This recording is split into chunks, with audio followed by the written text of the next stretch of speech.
Brooklyn Independent Television. Brooklyn is the Caribbean capital of America.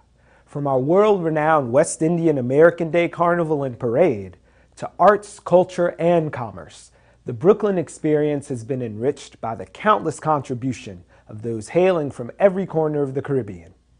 Activist and poet Staceyann Chin is a Brooklynite by way of Jamaica, and she spoke with Tati Amara about her homeland and her adopted country. I grew up on a little island called Jamaica, somewhere in the Caribbean. Meet Staceyann Chinn, poet, author, and activist. She came to the States as a young adult, but the lure of Brooklyn started long before. I used to read the work of James Baldwin, Zora Neale Hurston, Lorraine Hansberry, Langston Hughes.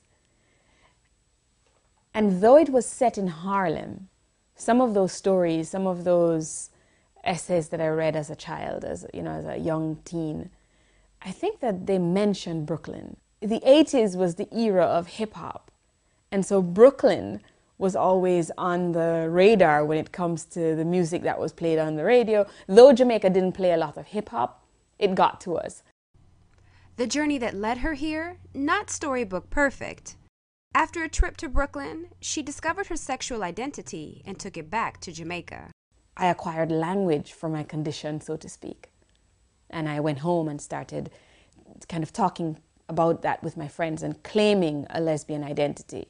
About a dozen boys sexually assaulted me. They jumped me and sexually assaulted me in a bathroom on campus. And I made a switch and I said, if this is what could happen here, and if this is what has happened, then I am going back to where I imagined that wouldn't happen quite as easily. Brooklyn was definitely better, but not perfect. I was walking down past Atlantic Mall and this guy came and he poked me in the chest and he said, if this was Jamaica, I would kill you and nobody would say anything about it. And I think that was an eye-opener, which made me understand that I could be safer in the US, but still not safe. And the experience broadened the scope of her work. There's a way that who I speak for and why I speak began to widen. The communities that my poetry now included when I started to talk about being a human rights activist and speaking out for the voiceless, so to speak, there's a way that I began to understand that freedom for any one group, while another group still lives under the heel of oppression, like you become a part of the problem, you become a part of the oppressor.